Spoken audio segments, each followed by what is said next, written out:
Hello and welcome to this video. I'm going to be talking about transformers and also how to calculate the turns ratio in a transformer. We're also going to be looking at the difference between step-up and step-down transformers, as you can see here. Okay, so before we get into all the numbers and everything, let's understand what's going on here when we talk about the turns of a transformer. Okay, so we see a step-up and we see a step-down transformer, so what's the difference between them? Okay, so if you look at the step-up transformer, if you look at the coil on the left, the red is a coil, and it's showing it doing one rotation. Then if you look at the coil on the right, you can see that it's doing two rotations. This is simply what is happening in a step-up transformer. The second coil has more rotations than the first coil. As a result, the voltage increases on the secondary coil, but the current decreases. So this is what is known as a step-up transformer. The voltage increases or steps up, and also the secondary coil has more rotations than the first coil known as the primary. And also we see that voltage does increase, but then current decreases as a result. So the power is remaining the same. We're just getting a trade-off. We're getting more voltage, but we're getting less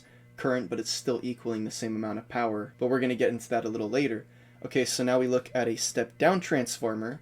And as you can imagine, it's just the same thing, but the opposite. So on the left, in red, we see that primary coil. We see it's doing two rotations. On the right, we see the secondary coil, and we see it's doing one rotation. As a result, the voltage is decreasing, and the current increases. So this is a step-down transformer. You can think of it like the voltage steps down, and again, that secondary coil has less rotations than the first coil, the primary. But with all this, the voltage decreases, but the current increases. I'm going to wrap this up before getting into all the numbers and calculations and everything, but it's good to actually understand what's going on in a transformer here. So as you can see, there's a gray sort of block around these coils, and it looks like that's connecting them, and it is connecting them, but maybe not like you'd think. The coils are not actually touching the piece of metal at all. They are wrapped around it, but in fact the piece of metal does not actually have to be there. It is there for the reason of allowing these two coils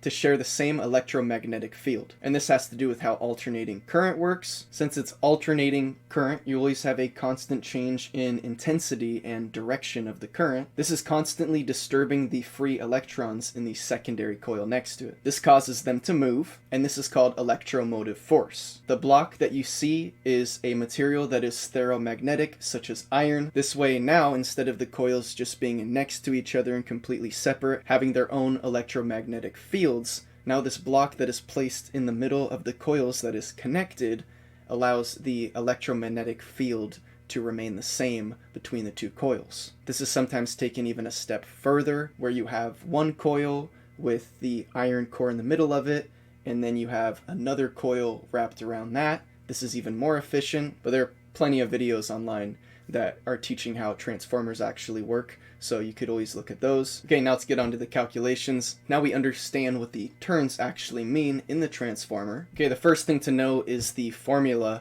for the primary and secondary turns of a transformer. That is simply the primary over secondary. So as we see from the formula, NP over NS, where the N stands for the number of turns in both of those, and the P and the S just stands for primary over secondary. So the number of turns in the primary over the number of turns in the secondary. Next to this, we could see that since this is the number of turns in the secondary, this could also be written out just NP/NS.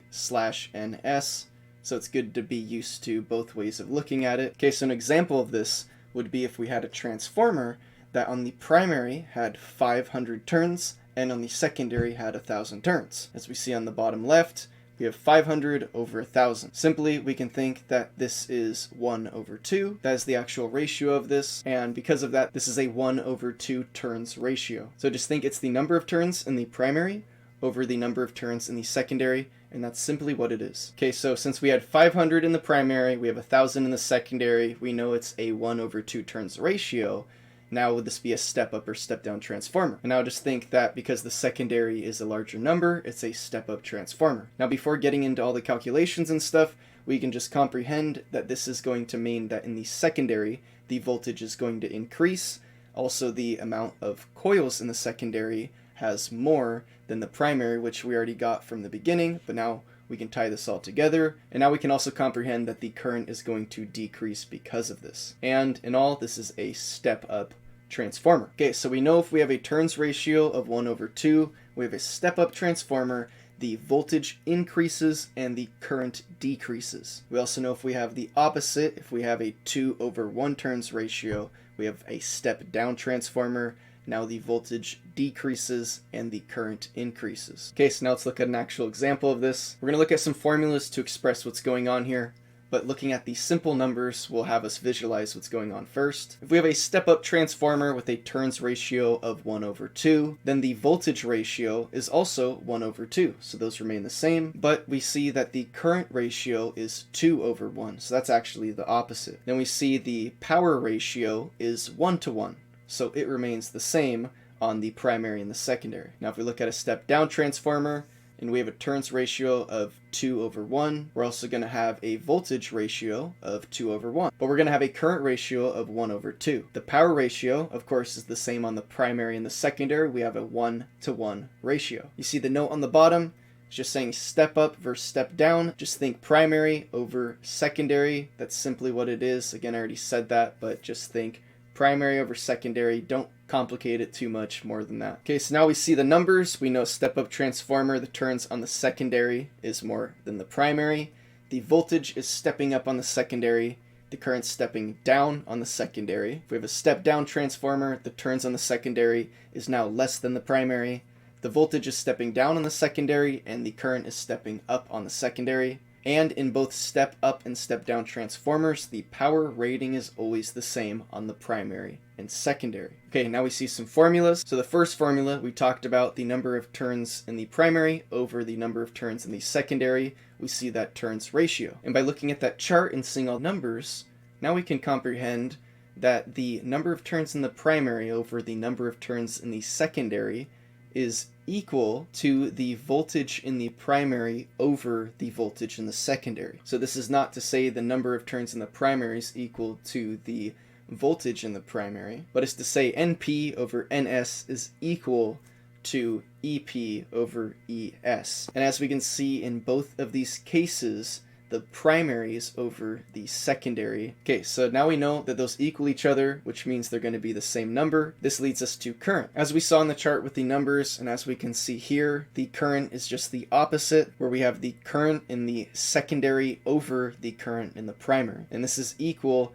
to the voltage in the primary over the voltage in the secondary, and it would also be equal to the number of turns in the primary over the number of turns in the secondary. And we also see the difference between the current is that now we have the secondary over the primary versus with the number of turns and the voltage, we had the primary over the secondary. Okay, so if we have a coil that is connected to the source and that has 500 turns, and then we have a coil that is connected to the load and that has 1,000 turns, this means we have a step-up transformer, we have a turns ratio of 1/2, and now if the voltage on the primary is 128 volts, the secondary voltage is calculated as follows. So first I'm going to talk about the easy method. This isn't recommended, this is just where we're using simple numbers here, but this can at least help us understand what's going on here a little more. Then we're going to get into the actual method that'll work with some more complex numbers. Okay, so we know the number of turns in the primary over the number of turns in the secondary is equal to the voltage in the primary over the voltage in the secondary. We were just looking at a case where we have a turns ratio of 1/2. This means we have the voltage ratio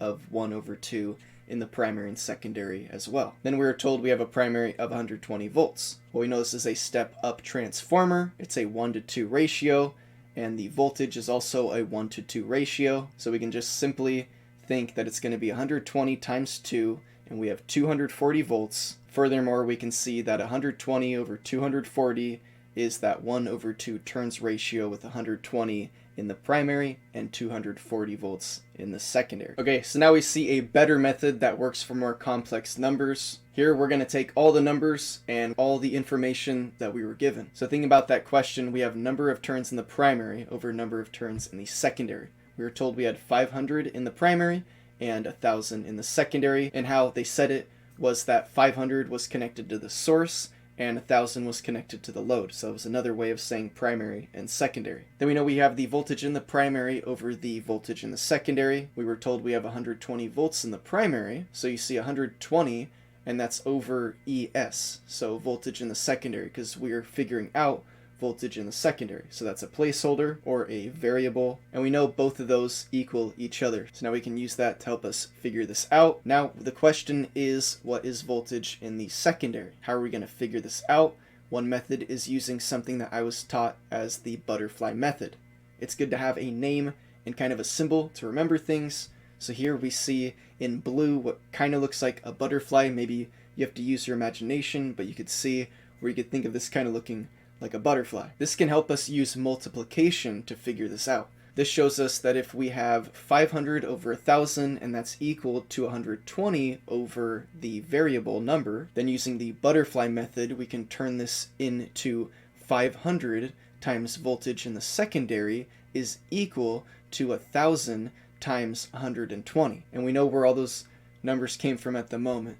So now we have the 500 turns times the voltage in the secondary, and that equals 120,000, because we had 1,000 times 120, which was the number of turns in the secondary, times the primary voltage. So you can see where this also gives light to another formula option with multiplication. Okay, so now looking at 500 times the voltage in the secondary, and that's equaling 120,000. Now we need to know what the voltage in the secondary equals. That's the whole point of this. So now we can just think voltage in the secondary is equal to 120,000 divided by 500. Since we know that 500 times a number equals 120,000, then we also know that 120,000 divided by 500 will also equal that same number. And we see that number is the same number that we got before.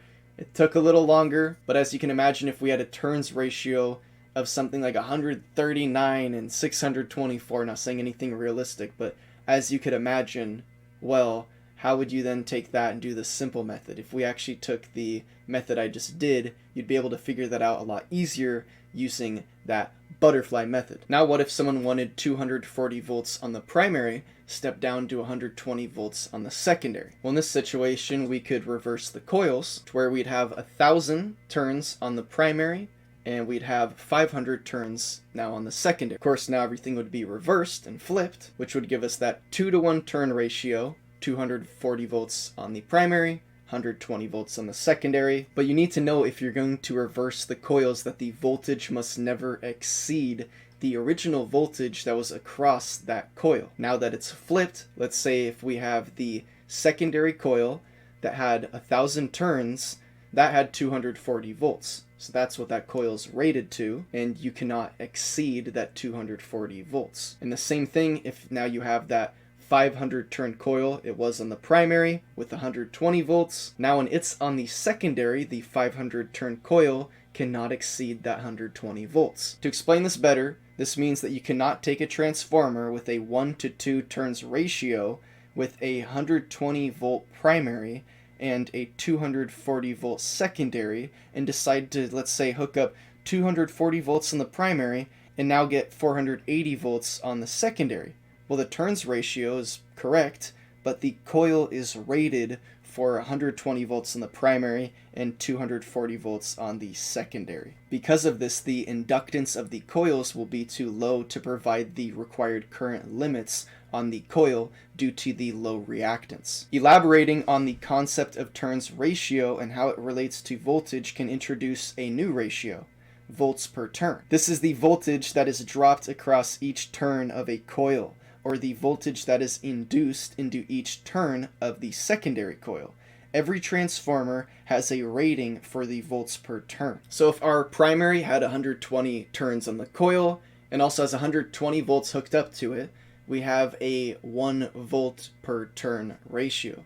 And this is pretty obvious to think about. For every 1 volt, we have 1 turn. We have 120 turns, so we have 120 volts. Okay? Now if we have 1 volt per turn, and that's the ratio, this is now going to mean that the secondary coil has the same amount of volts as turns. And this would be in a perfect situation. So if everything was working perfectly and you had a 1 volt per turn ratio, then your secondary would also have the same amount of volts as turns. In real life, this isn't exactly how everything works, but mathematically, this is how we're going to think about it. This sort of perfect situation here. Okay, so we have a 1 volt per turn ratio. We saw that was having to do with the primary. This now relates to the secondary. Now, if the secondary has 24 turns, the voltage across the secondary is 24 volts. This also means that if a transformer has a turns ratio of 120 to 24, and a voltage per turn ratio of 1, with a primary voltage of 120 volts, then the secondary voltage is 24 volts. Okay, and now coil taps. What are coil taps? They allow the transformer to be altered in the case of a low primary voltage.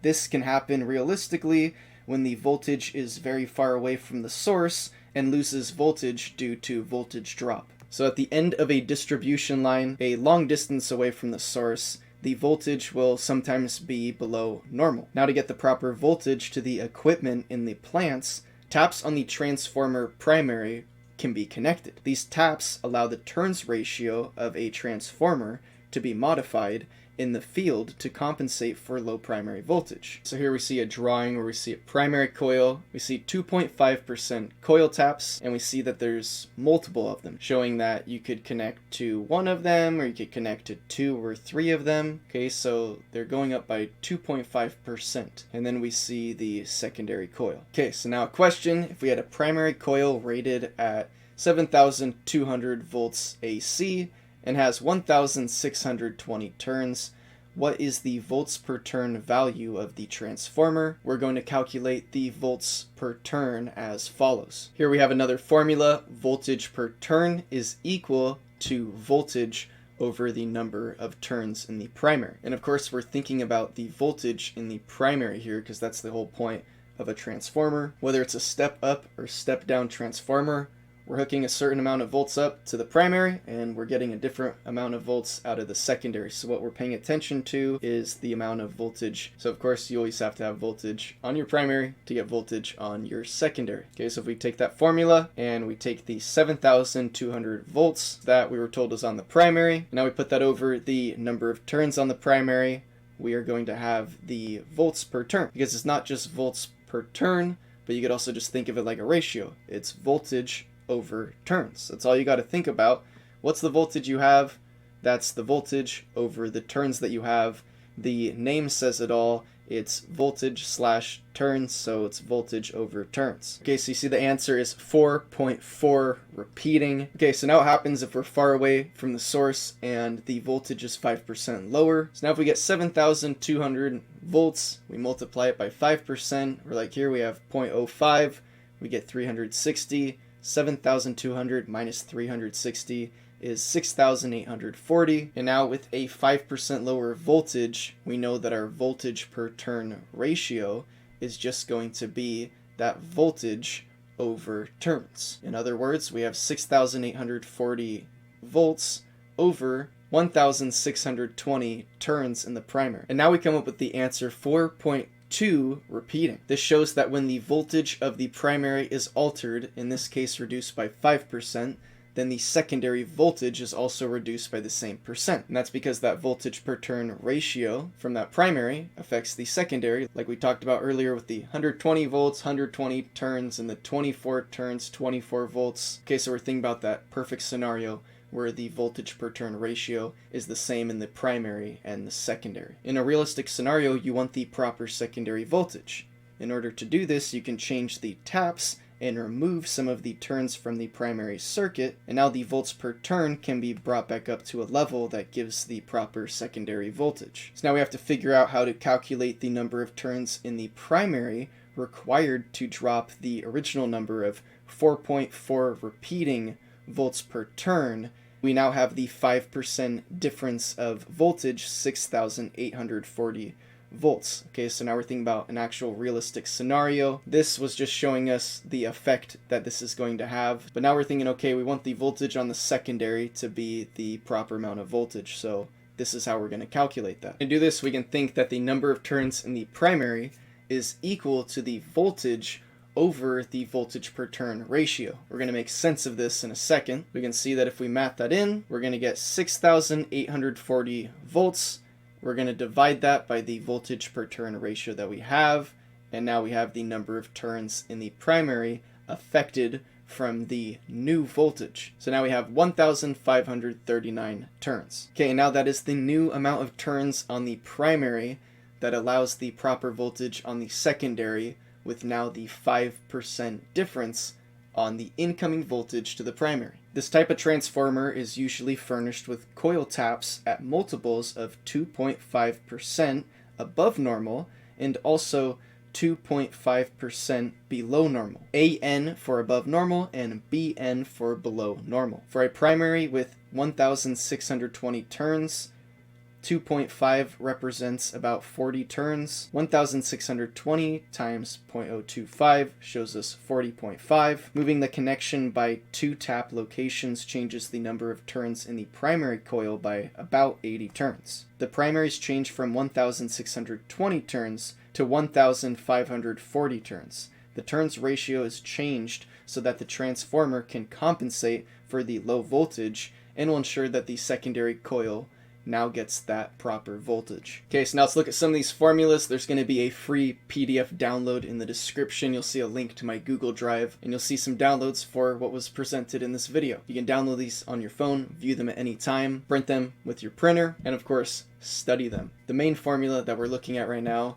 is that voltage is equal to the volts per turn times the numbers of turns on the primary. With how I've drawn this out with E at the top, we could simply think about putting our hand covering the one that we're looking at. So let's say we want volts per turn, and this will reveal to us that we get the volts E over the number of turns in the primary. So E over NP equals volts per turn. We already know what the volts is. That was the beginning of this. But now if we want the numbers of turns in the primary, we can just think, okay, we have volts E over the voltage per turns. So now we have all three of those formulas, and you could just memorize the very first one to get all three of the other ones. So it's a lot easier to just be able to memorize one formula than having to memorize 3 formulas. And oftentimes for all these different subjects, there's more formulas. Okay, so now we're going to look at some more formulas, and these will also be linked in the description below. We have peak voltage, which can also be notated as VP, so we're not looking at voltage on the primary here, we're looking at the peak voltage. The peak voltage is equal to the square root of 2 times the root mean square voltage. This equals 1.414, that's the number that we're going to work with, times the root mean square voltage. Root mean square voltage is something good to comprehend. A good book for this would be the American Electrician's Handbook. The 17th edition goes with the 2020 version of the NEC still. So if you're still on that and you're not on the 2024 version yet, then this is going to be what you want. The pages are numbered a little bit more like a code book. So on page 1.44, if we look at the lesson number 119, it's the maximum value of an alternating current or voltage. This is the greatest value that it attains, and it is an instantaneous value. There's a figure to help you understand this. The next lesson, 120, the so-called average value of an alternating current or voltage is the average of the instantaneous values for a half cycle. Average values are not much use to practical people. Okay, then we get into 121, the effective values. The effective values of alternating current and voltages are the ones ordinarily referred to when we speak of alternating quantities. Alternating voltages and currents are constantly changing in value with a certain range. From instant to instant, even if the load is constant, it is not practical to deal with or indicate with instruments these constantly changing values. The effective value of an alternating current or voltage is the value of a direct current or the voltage that would have the same heating effect. A sinusoidal alternating current, which has a maximum value of 14.14 amps, will have the same heating effect as a 10 amp direct current. The effective value of the alternating current is therefore 10 amps. Practical people deal almost exclusively with the effective values. Alternating current measuring instruments indicate effective values. The relation between effective and maximum values for sinusoidal quantities is given below and illustrated in a figure 1.40. Effective value is also referred to as root mean square, which can also be called RMS, value. Okay, now don't worry, we're going away from that other formula down below. I threw that in there because it's good to know for peak voltage because there are the two formulas. But we're going to see the important one is the effective value, or the root mean square value. To get root mean square value, you get 0.707 times the maximum value. Therefore, to get the maximum value, you get the effective value, and you divide that by 0.707. And that was just found on like a quarter of a page of one of the pages in the American Electrician's Handbook. It is a thick book. If you have the electrician code book, then you really need to get this book. There's a ton of stuff in this book that is not explained in the electrician code book because it's all about codes. This is actually explaining a whole lot of stuff. For example, let's look at some of the useful tables. Useful table 1, natural trigonomic functions. 2, fractions of inch reduced to decimal equivalents. That's really good. 3, multipliers for computing selling prices, which will afford a given percentage of profit. There's a whole table about percentage of profit desired on the very left column. Then we have to obtain the selling price, multiply the annual cost, which is the invoice cost, times the freight by the following value. When the percentage profit is based on cost, you have a column for that. And when the percentage profit is based on the selling price, you have another column. So you can see these are very useful tables. Table 4 is table showing the percentage of net profit, the percentage markup above cost. You have 10%, 12, 14, 16, 18, 20, 22, and 24.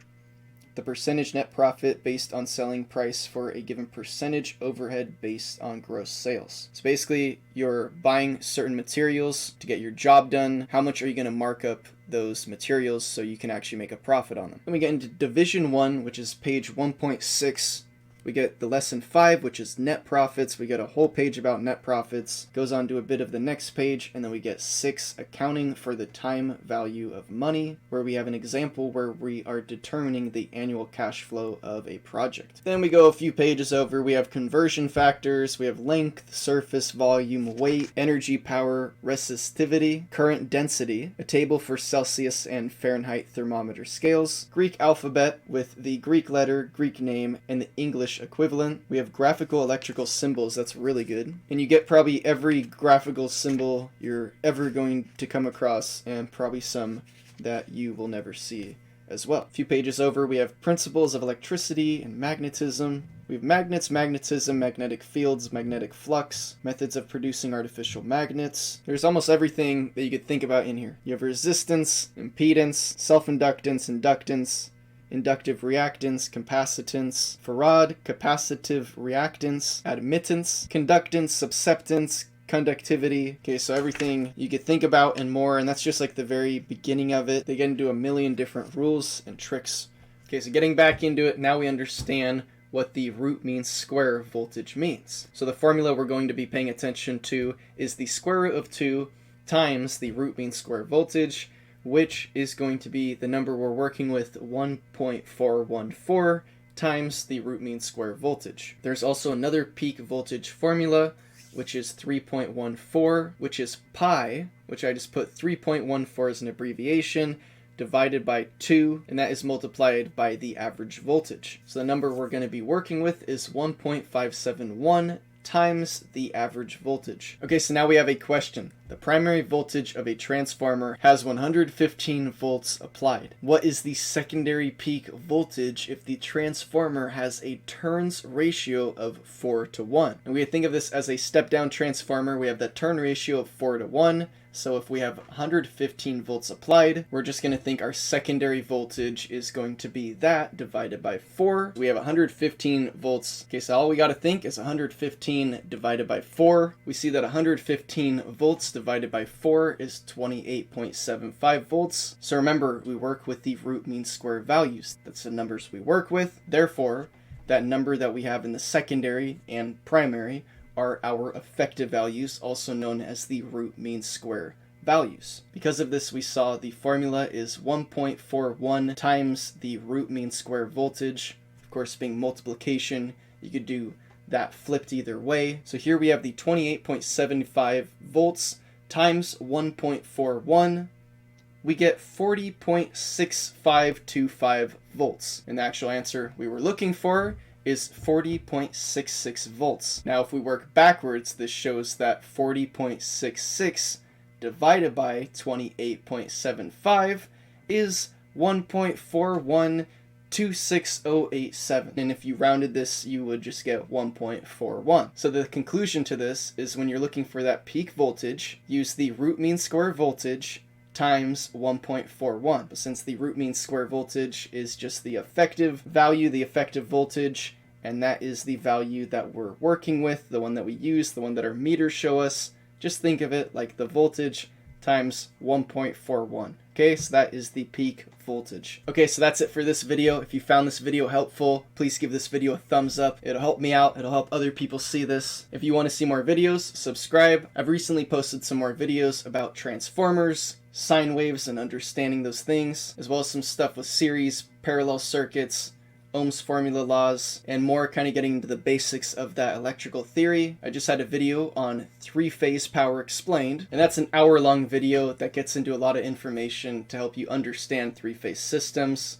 A lot of other videos are very simple and kind of just give you vague information, while this one really expands and elaborates on the information, and we understand three-phase systems, different types, the equations, what's going on with the phases and the sine waves. And going along with that, we're going to have some motor and transformer questions coming up as my next video.